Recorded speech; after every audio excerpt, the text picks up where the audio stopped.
আসসালামু আলাইকুম ওরহমতুল্লাহি ওবরাকাত। হামিদান ওয়া মুসাল্লিয়ান ওয়া মুসাল্লিমা আম্মা বা'দ ফাআউযু বিল্লাহি মিনাশ শাইতানির রাজীম।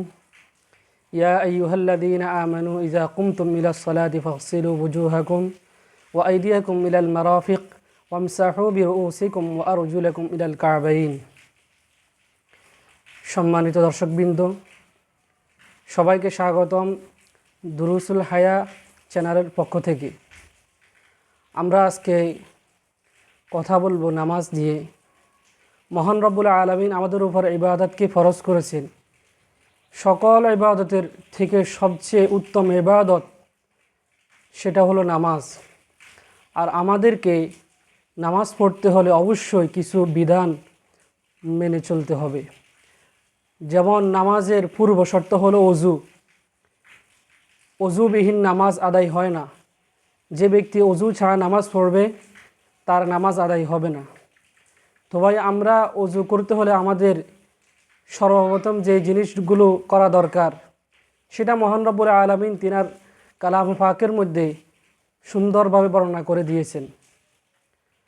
আমরা জানব সর্বপ্রথম অজুর জন্য নিয়ত করতে হবে কি হবে না।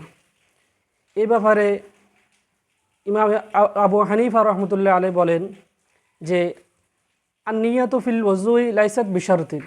ওজুর মধ্যে নিয়ত এটা কি শর্ত নয়, অর্থাৎ নিয়ত করা লাগবে না।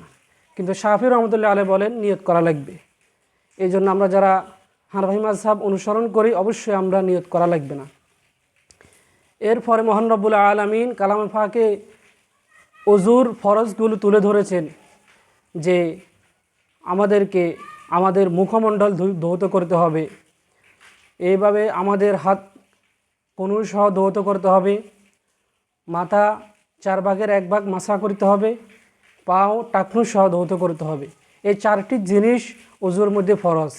এই 4টির মধ্যে যদি কোনো একটি চুল পরিমাণ ভিজা না হয়, ধৌত করা না হয়, তাহলে আমাদের নামাজ আদায় হবে না, আমাদের ওজুও হবে না, আমাদের নামাজও আদায় হবে না।